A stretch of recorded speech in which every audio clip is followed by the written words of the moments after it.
Good evening, ladies and gentlemen, and welcome to this Scope. This is where we always do it every Friday. And with me in studio today is none other than Sean, a philosopher, a scientist, financial advisor, name it. He's done it all. Thank you so much, Sean, for joining. Happy New Year. Well, Happy New Year to you, Josh. It's wonderful to be here, and excited to see what kind of questions you have for me tonight. Great, thank you very much. Well, one of the big questions that we are going to talk about tonight is on creation. These are questions that a lot of people have asked. A lot of people want to know what the answer is. Tell me your view on creation. I think it's quite interesting that science is pretty much coalesced around the idea of the Big Bang, and they don't go any further to say where does the Big Bang come from. There is a theory of kind of reverberation, that it just keeps going cyclically, yes, banging and banging and banging, and then the multiverse theory and so forth. But when you look kind of at the big picture of philosophy, of what the great philosophers have taught, and also what we experience in kind of the esoteric life or the New Age life, or in nature, there's something more in this world than just the material that was created in the Big Bang. The science is struggling with trying to figure out how the universe is expanding at an accelerating rate. Yeah. Means that there has to be more energy in the universe than what we can see, and that's a huge number. As you know, the theory of dark energy and dark matter says that more than 80% of the universe is made up of energy and matter that we don't recognize today. We don't know what it is. Yeah. But that's needed in order to show what's actually happening in the solar system, or in the universe. Yes. In my book, I present a different theory, and that is that the theory that the universe is an open system. It's not a closed system. Yes. And an open system would mean that energy from outside of the system is coming in and supporting that acceleration of expansion of the universe. It then also talks about creation. I mean, because if energy is coming from someplace else, but it's an energy that we don't recognize today, or science doesn't recognize today. Yes. It comes from a different dimension. It comes from a different substance. But it is an energy that many people have played with over the years, whether it's astrologists or Reiki healers, or yes, when you talk about ghosts or any other non-corporal beings. Yes. That's the energy that we're talking about. It's energy that science doesn't recognize. Science doesn't recognize any of those things today. But yet, many people know that they exist. Yes. Now, that makes me want to ask you, is science a form of superstition? Because if you look at some of the way these people think, the way scientists think, let's say a good example would be Tesla. For Tesla to come up with electricity, it kind of tells you that it's some form of superstition, if I can say. What do you think? I guess you can call it superstition in some respects when people are very myopic in their view to their science. Yes. There are scientists who are enlightened and realize that when when they have a myopic view, it doesn't explain everything that they're seeing. And they Yeah. have to have a broader view. Mm-hmm. Mm-hmm. Uh, scientists like Einstein and like Schrodinger, they saw that there's got to be something more out there. They can't necessarily describe it, Yeah. but they know intuitively that something more exists. Mm-hmm. But as far I don't know if I'd call it superstition. I'd call it being myopic. Yes. But I know what you're saying. Mm-hmm. Mm-hmm. So when you say something exists, what is this thing that do exist? Is it the cause of all that there is? Um,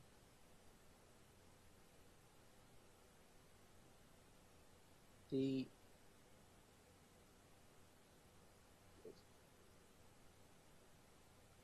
the way that I've looked at it, that there is a physical world Yes. that we live in, Yes. and there is something that is of a different substance Mm-hmm. that passes into this world, Yes. and people call it consciousness, the soul. Mm-hmm. I think the best example of that is the work that's been done in reincarnation. Yes. A consciousness can go from one life to another life, Mm-hmm. and that's energy, right? Yes. But it's an energy that is hard to measure for science. It's hard to grasp, Yeah. but it's still there. It's a different frequency of energy. It's a different consistency of energy. Yes. Do you think reincarnation needs some sort of belief more than scientific proof?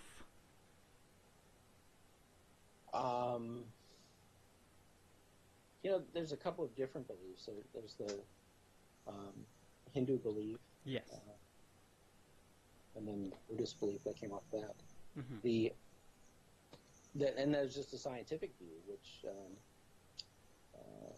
Stevenson put out, and he didn't have any belief behind it. He just said, "This is something we observe. We observe physical injury Yes. moving from one person to a newborn baby. Yes. We see consciousness moving from one person to a newborn. Yes. That doesn't require a belief. That's I don't want to say it's a proof, but it's empirical evidence, Mm-hmm. right? Yes. I think it's important to try and think about how that fits into a worldview of why does that happen? Mm-hmm. Why do lives continue essentially, Yes. and what's the bigger picture behind it? Mm-hmm. I mean, what's your thought on why reincarnation exists? Well, I guess to respond to that question myself, I would first have to believe that there is such a thing as reincarnation. And what I struggle with, would reincarnation be the same as transmigration of souls? Yes. Okay, so say that I once, I think it is Socrates, I believe, or there's a philosopher who talks about it, or maybe Plato, or one of the students of Socrates says that I was once a dog. I think that he saw a puppy, and somebody was beating a puppy, or kind of putting this puppy into torture, and he says that don't do that. That's a fellow friend. And it's like, why do you call a dog a friend? Well, back in the days, and then he starts to explain the story, the whole story. I kind of forget who exactly said it in one of the Socrates' books. But first of all, to respond to that, I would have to believe that there is such a thing as reincarnation and transmigration of souls, which I don't have a concrete answer to whether it does exist or not. Do you? I have a belief that was shared with Socrates and with Homer, with the ancient Greeks, Yes. Which is a story of restoration of the soul. Yes. That a fall happened, and that the reason that we're here in this life is to restore ourselves from corruption back to divinity. Yes. And I believe that is an extremely slow process. Yeah. Which could include mineral, plant, and animal kingdoms. Mm-hmm. There's one point in the Bible, I can't remember exactly where it was, but it said if the stones could talk, you would hear them crying. Yes. And you can imagine if there is a soul in every living thing in this world, Yes. what purpose is it serving being there? Yeah. To be stuck in a stone for 1,000,000 years, Yes. you'd probably learn patience. Absolutely. And maybe humility. Mm-hmm. Mm-hmm. But that's the question: is what is the reason? Because like the Hindu belief is, it kind of is random, Yes. Mm-hmm. And there's not really a reason behind it. Mm-hmm. But if you think about the reason of restoration from corruption to divinity, Yeah. then I think it makes sense, don't you? That it's a learning process. Mm-hmm. Now, one thing that that I would ask myself, and maybe you, if you have a response, because Christians do believe that Jesus died and resurrected. Now, when we talk about resurrection, is this an enough evidence to prove that there is such a thing as transmigration, or even the idea, the fact that Jesus went to heaven, like rose to heaven? Is it an evidence to prove that there is such a thing as transmigration of souls? I think it's pretty strong evidence, certainly for life after death and for reincarnation. Yes. I think a stronger point within Christianity is the discussion around Elijah. Yeah. As you know, and how he went to heaven. And how they were asking Jesus, "Are you Elijah?" Yeah. Right? Because they were waiting for the second coming of Elijah. Yes. That's reincarnation. That's transmigration of the soul. Mm-hmm. Right? Jesus' resurrection is unique in that that's probably not happened before and probably not happen again in the same way that it did. Yeah. But it gives evidence. I wouldn't say it proves transmigration, but it gives evidence of life. Yeah. Wonderful. And then there's the story of Nicodemus, which most born again Christians point to as this concept of being born again. Yes. But Nicodemus was an old man. Mm-hmm. Mm-hmm. He was a Pharisee. He was yeah, corrupt. Mm-hmm. Jesus spoke out against the Pharisees, Yes. and Jesus told them, yes, you have to re-enter the womb Mm-hmm. uh, in order to make it to heaven. Yes. Um, it's pretty blatantly obvious that Jesus was telling him you have to be reincarnated. Yes. Although most modern Christians don't read it that way. Yeah.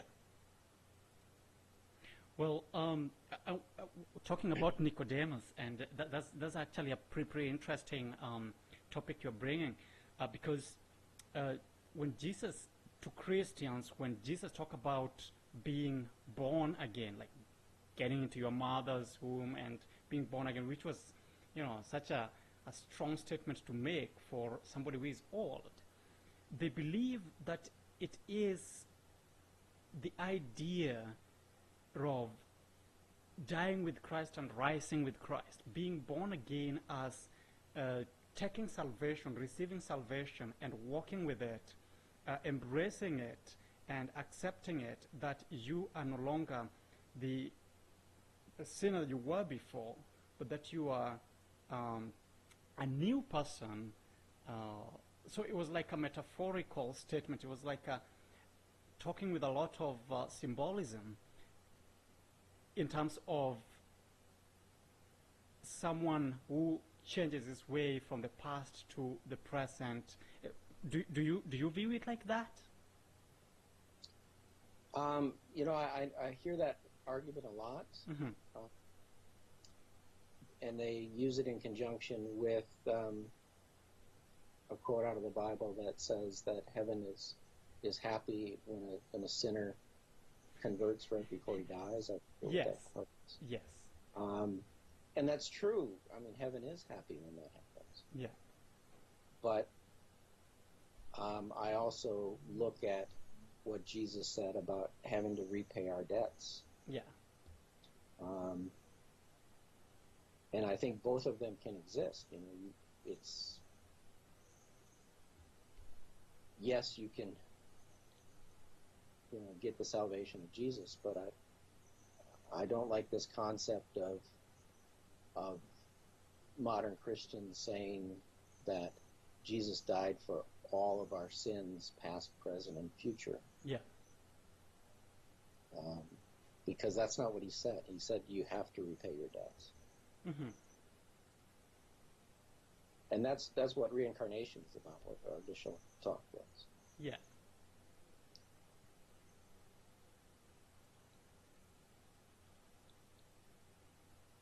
Interesting view. Interesting view. Thank you. Thank you so much, Sean, for giving us deep thoughts and understanding into this field. But yes, go ahead. But it did exist in early Christianity, reincarnation. Say that again.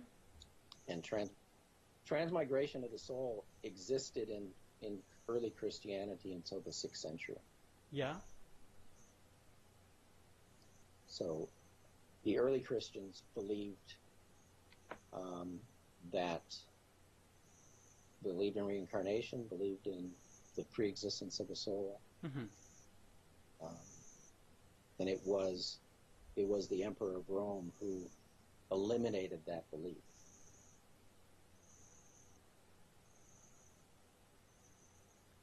Would you call that the early church, the Empire of Rome?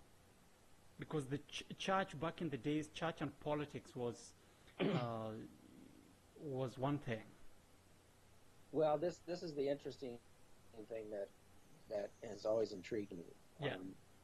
It was the Emperor Justinian, Yeah. who declared early Christianity heresy. Yeah. And basically destroyed what I would consider the good news that Jesus brought. Mm-hmm. And 10 years later, the Roman Church ratified what the emperor said. Yeah. But it took them 10 years to change the Bible and to change the dogma and the doctrines to match what the emperor had declared 10 years previous. Yeah. So they were separate. and the reason that the emperor did it was because of political reasons. It wasn't had nothing to do with faith. Mm-hmm. Um, he declared early Christians heretics, and then proceeded to destroy the barbarians. Yes. Right? Mm-hmm. It was all about politics. It was all about slavery. Yes. In your book, that talks about the higher level of existence. I don't know if that would be the best way to put it. I believe it's your third book. Yeah. What is the key theme in that book for our audience who would like to know what you write about or what your books are about, who might be interested in getting this? Because I think this is the right time to raise that question because it relates to the topic we are discussing now. Yes, I mean it is this difference between the teachings in the Bible that are in religion that are literal, moral, or spiritual. Yes. And what the emperor did is basically eliminated that enlightened view of Christianity. Yes. And got rid of the spiritual meaning behind the Bible. Yeah. And that's what I'm trying to do in my books, is to get people to realize that this spiritual meaning was covered up. It wasn't destroyed. It was covered up, and just to try to shine light on it, that many portions of the Bible are talking about a spiritual experience and not about a materialistic experience. Mm-hmm. Do you think the Bible should cover both material and spiritual?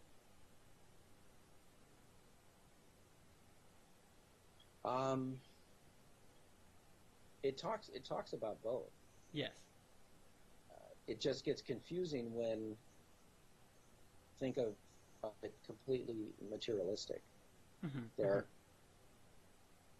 and this kind of goes back to creation, and you have these creationists who take the literal word of the Old Testament and decide that the world was created 3,000 years ago. Yeah. And by taking that view, they're not allowing, a more enlightened view to be taken. Yes. And that's what my book tries to do, is to say,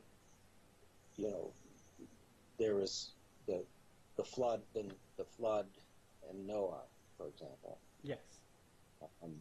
That actually happened. I mean, there's scientific evidence for when that happened. Yeah. The whole world wasn't covered with water, but the delta regions where the early people lived did get flooded by global warming, and they got washed away. Yes. And that happened 10,000 years ago. Mm-hmm. And so if you look at these materialistic events, which do show up in the Bible, and try and relate them to actual events that happened, then you can decide what is materialistic and what is spiritual. Yeah. Because many people take the Bible as a fairy tale, right? Scientists think it's just a fairy tale. Yeah. There are actual historical facts in it, but a lot of it is a spiritual teaching. Mm-hmm.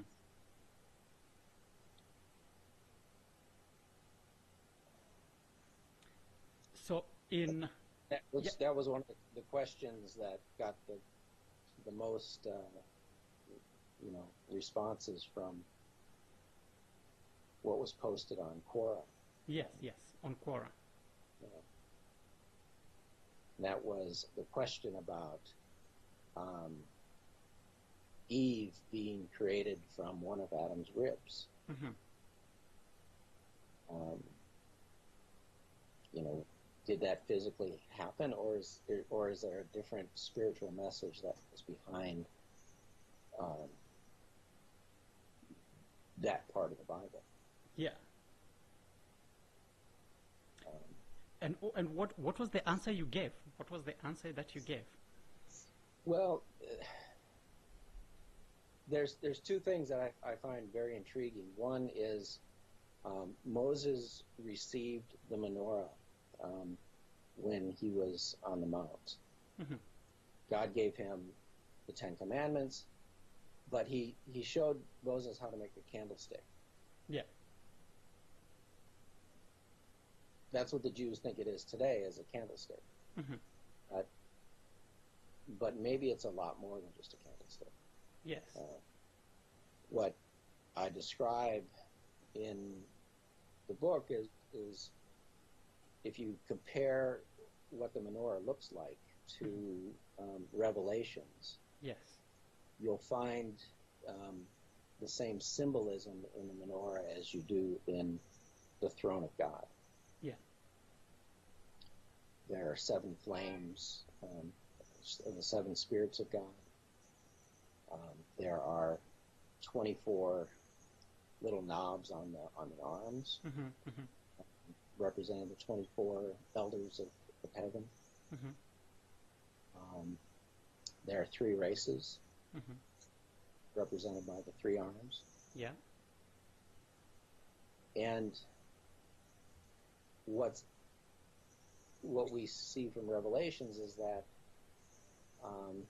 and this is where it takes a little imagination, that 10 of those 24 elders fell with Lucifer. Yeah. And 3 of the 7 spirits of God fell. Mm-hmm. So Lucifer and the 2 female archangels fell. Yeah. Now, if you look at the human body, mm-hmm. and you compare the rib cage to the menorah, yeah, there's also 24 ribs in our body. mm-hmm. Mm-hmm. There's 24 elders on the menorah. Yeah. And the interesting thing is that 14 of our ribs are connected to our sternum, mm-hmm. and 10 aren't. Yeah. They're called false ribs. Yeah. So our body reflects those fallen angels, those fallen 10 elders, yeah, who are not connected to the sternum, which in our body would represent Jesus. mm-hmm. The 14 remain true to Jesus. They're still connected. Yeah. And the 10 didn't. So if you follow the story of Adam and Eve, yes, Adam and Eve were the least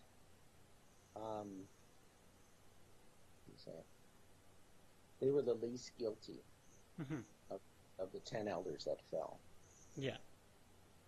And they were the first, in other words, after the fall, they were the first to be sorry and the first to seek restoration. Yeah. And they were both one of those, false ribs, or one of the ribs that's not connected. Mm-hmm. That's what Eve was made out of. That she was one of those. Yeah. One of the 10 ribs that were not connected to Jesus. Mm-hmm.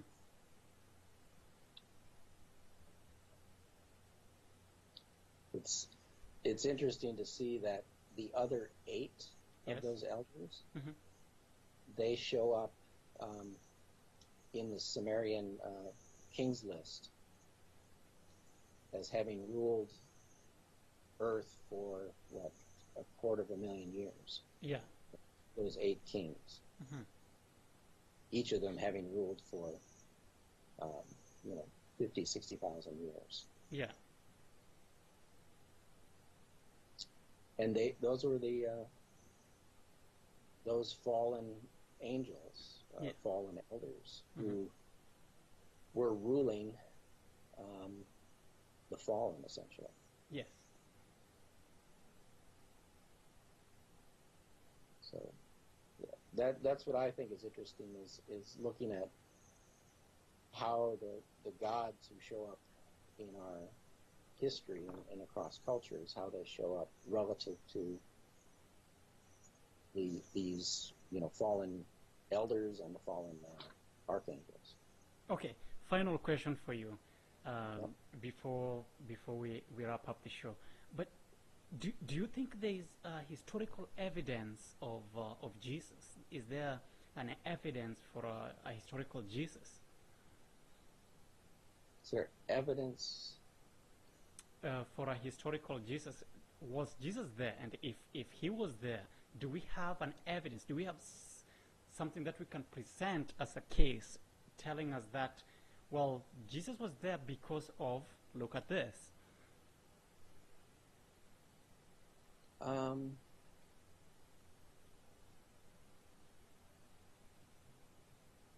It's a good question. I mean, he exists in the Roman history.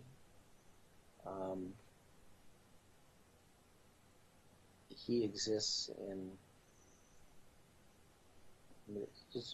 I'm just trying to think, because normally you'd want three different viewpoints in order to prove that something existed. Yes.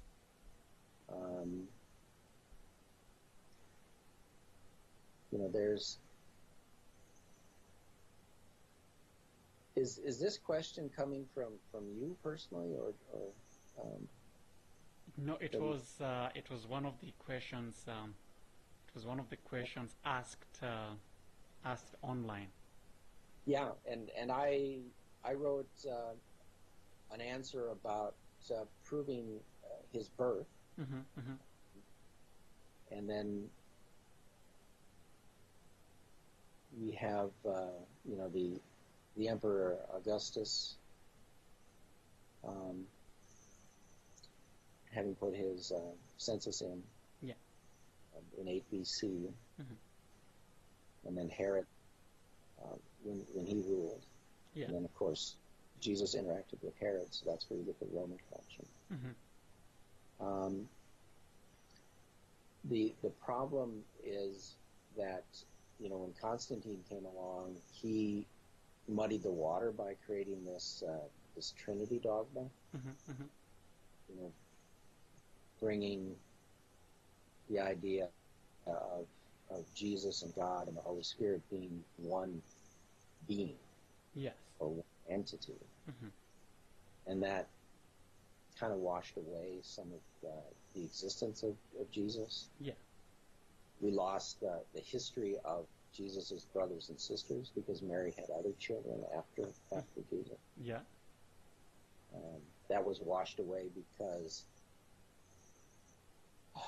the logic failure that they had. Since Jesus was now God, that meant Mary was the mother of God, and so she couldn't have other children, and they had to destroy a lot of information. Mm-hmm. So Christianity lost a lot of the information about the early life of Jesus. Yeah. Because of Constantine. So do you think the documented history that we have in the book, there's still a lot more that could have been in the book but did not make it? Yeah, there's more, and like I said, the early Christian scholars had documented Jesus' life very well. Yeah. And, but that was destroyed by the Romans. Yes. Most of it was. Mm-hmm. There's parts of it that survived. But for me, I think the hope is that Jesus said he would send the Spirit of truth to keep his word alive. Yes. And he has done that. There's been many prophets who have come since Jesus' time. Yeah. Unfortunately, like Jesus, nobody really wants to listen to them. Yeah. You look at how the world treated every single prophet, including Jesus. Yeah. They were all brutally killed. The apostles also. The world doesn't want to listen to what the divine world has to say. Yes. No. And I think that's something that a lot of people are denying, because a lot of people are saying, you know, the Bible is the truth. Yeah. Well, if you read the Bible, it says it's not the truth. The prophets, the early prophets, are always yelling at the priests saying, stop changing the words. Jesus said the same thing. He said, what you're teaching is wrong. You're not teaching what the prophets taught you. Yeah. Man has corrupted religion from the beginning, and that's something we have to understand and go on a search for, you know, what is the truth. That's a big question. That's a big question. I think we should tackle that in our next topic. What is the truth? In our next scope. This is a reason to bring you back in the show. What is the truth? I think that would be a fantastic topic to cover, because and the reason why I'm saying it would be interesting to bring you on scope is in one of my books that I'm working on, I'm saying that through the search of truth, some people looked for it in a wrong place. Therefore, they did not find it, or have not found the truth. But some searched for the truth in the right place and found it, or are yet to find it. So it is going to be interesting to talk about the truth, what science presents as the truth, and what spiritual world, I don't know if that would be the best statement to make, consider the truth, and what Christianity also consider to be the truth, as they so proclaim. Yeah. Yes. Yeah, it's going to take a long time to have that discussion, but I'm looking forward to getting it started. Yes, I know. Maybe I should ask it elsewhere and then see your response first. But what I would be interested in is, this is now not relating to any of the questions we've asked. I would be interested in doing a blog with you, so that I get to, maybe I ask you questions, you respond, and then you ask me questions, I respond, to see how, you know, what we can share with the world out there, because you have some insights, some great ideas that I would really like to read more and pick your brain on so many things. What do you think? Okay. No, that would be great. Let me know where you'd like to start that up. If you want to use it on an existing platform, yes, or set up a blog, on one of my WordPress sites that we could do it on. Absolutely, yes. That would be very interesting. Okay. Yes. Always a pleasure. Always fun to have you in the show. Ladies and gentlemen, that was Sean. Sean, your last words for the audience? Well, I'm here on Quora, on Twitter. Send me your questions. I like answering the questions because I like to see what people are interested in. As I said, this question about Eve being created from Adam's rib, that's not the thing that I would have thought would be the most interesting, but obviously it was. A lot of people are interested in that. Yes. So. And thank you very much for tackling that with a lot of thought and and keen. One thing I appreciate with you is how keen you are when responding to questions. Oh, well, thank you. It is something that is very, I think, intriguing to me. Something my wife says. I can remember certain things very, very well, and I forget, the important daily things all the time. We share a lot in common. Great. Thank you very much once again for coming. And for our audience out there, thank you very much for tuning in and for listening to the questions and the response that we got from Sean, one of our amazing supporter of the show. Sean, we are looking forward to having you back. Just let me know when. Okay. I look forward to it. Yes, and we'll pick it from there. Ladies and gentlemen, thank you and have a good weekend. Bye for now.